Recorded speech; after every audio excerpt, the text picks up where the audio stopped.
Hello, my name is Bree. I am going to be recording this cute little tutorial for you guys, just demonstrating some very basic CAD/CAM skills. In this tutorial, we're going to be 3D modeling an iron golem from the game Minecraft. These are going to be kind of our little reference pictures.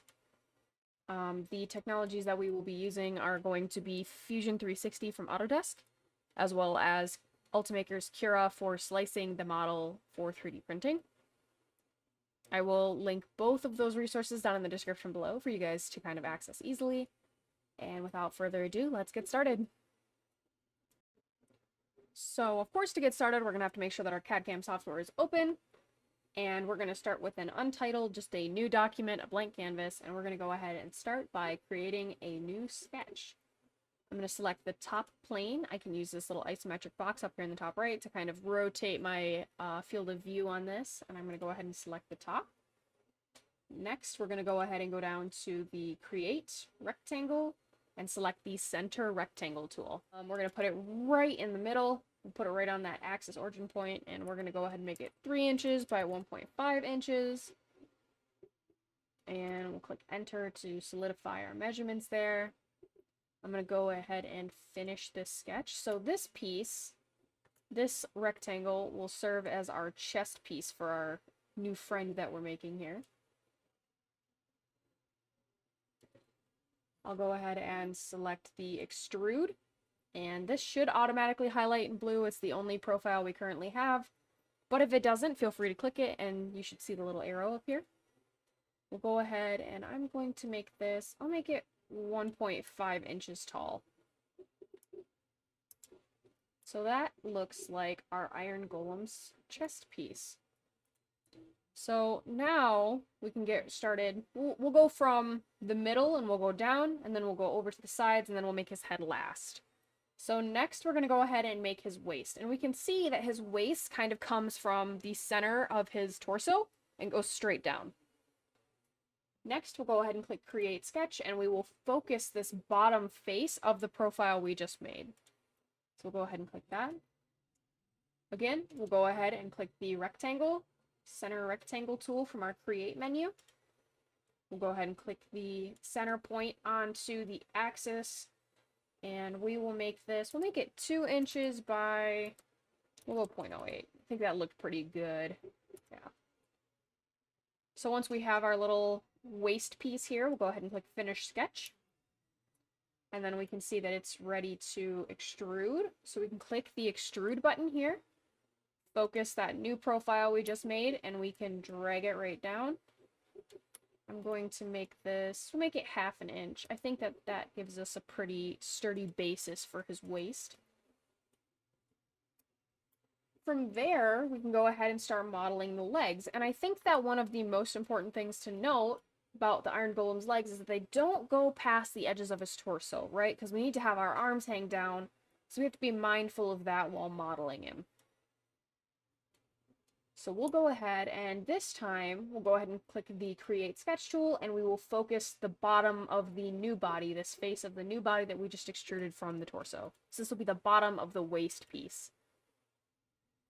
And then we can go ahead and we will click the 2-point rectangle. We will find a point off to the side here that we like. I think I'm going to do mine right there.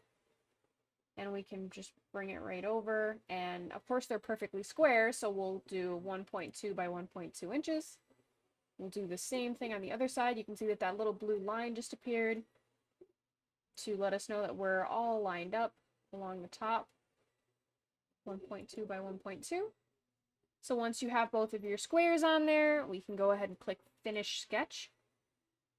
And then the extrude on this one's going to be interesting because you can see that it's not focusing the entire square we just made. It's focusing the profile that overlaps as well as the profile that kind of just hangs out on the side here.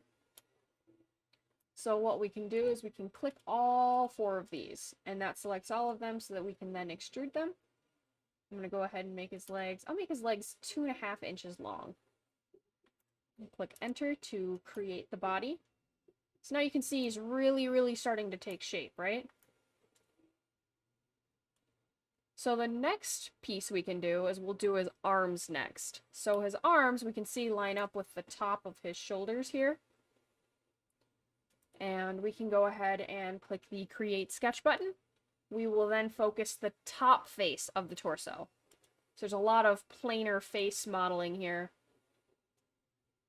So then we can go ahead and we can assume that his arms aren't going to be as thick as his torso, right? I think that's a fair assumption.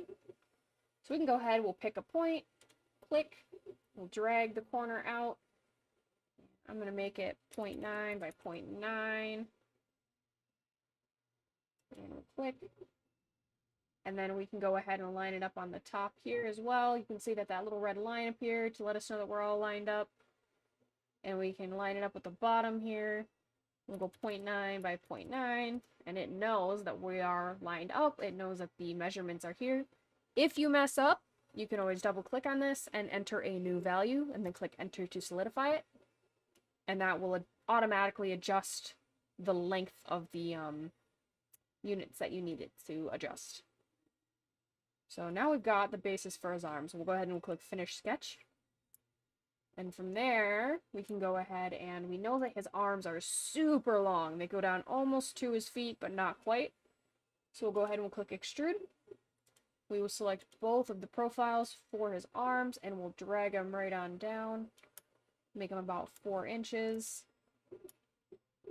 Alright, so now it's really starting to look like an iron golem, right? So we can go ahead and we will add his head, just the head shape, and we'll add his face on after that. So we can go ahead, we know that his head obviously connects to the top of his torso, right? So again, we'll do Create Sketch. We'll select the top face of the body. And then we can select the 2-point rectangle. So I'm going to go ahead and pick kind of a point that makes sense for the head. We'll go 1.2 by 1.2, make his head perfectly square. And you can see this is off center, right?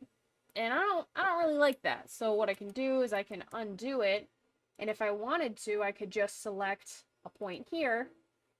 And we'll make it half as big as I want it to be.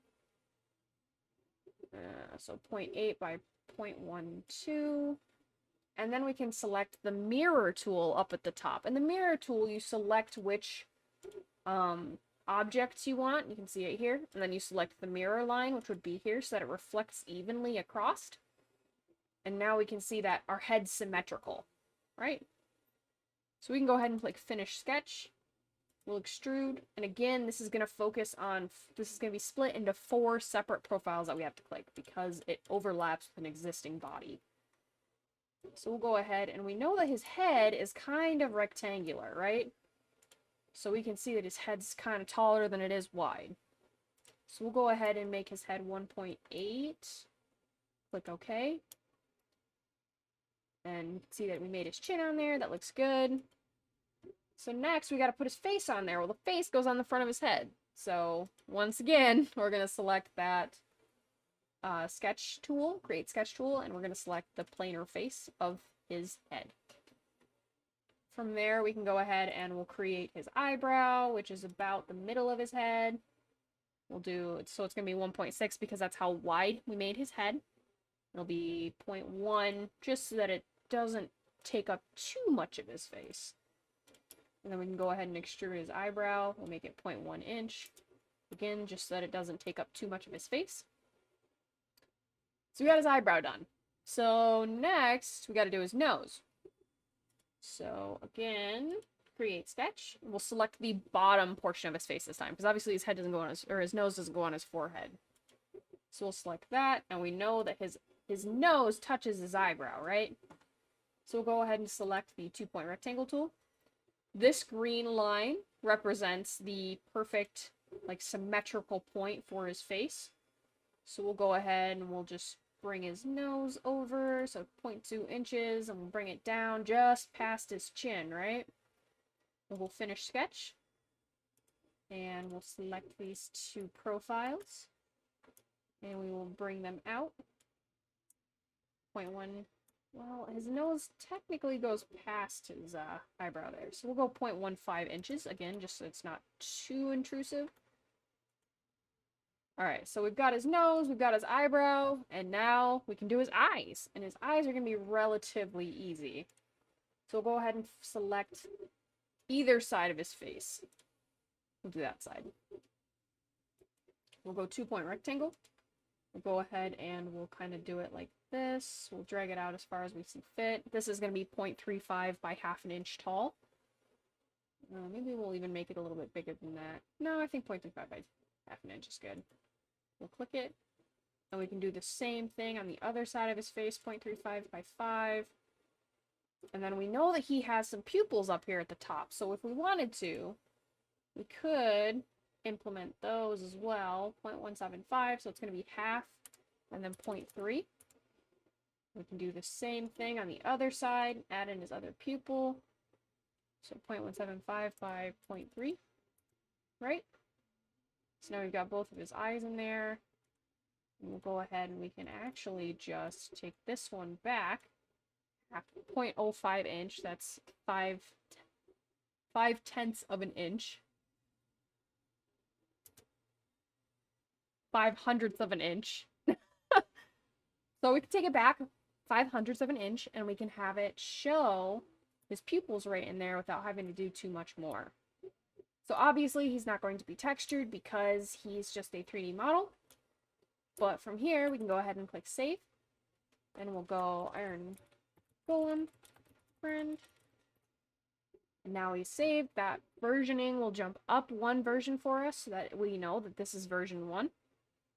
Then we can go ahead and go to File, Export. We'll select the STL file format and click Export. You can save it to wherever you think you want it, so it's easy for you to access. Just make sure you remember where so that we can get it into Cura for slicing. So once we have our little Iron Golem friend exported from our CAD software, we can go ahead and open him in a slicer software. This will allow us to 3D print him on our own machines. Red means that you will probably need supports, and I will have a video out kind of explaining supports, why they're necessary, when they're necessary, and how to eliminate the need for them. This will obviously be machine dependent. As always, do your research. If you have any questions, comments, or concerns, feel free to reach out in an email or send me a comment down below. I hope you guys enjoyed this video. I hope you found it entertaining and maybe helpful or inspiring. As always, thank you for watching, and I will catch you guys in the next video.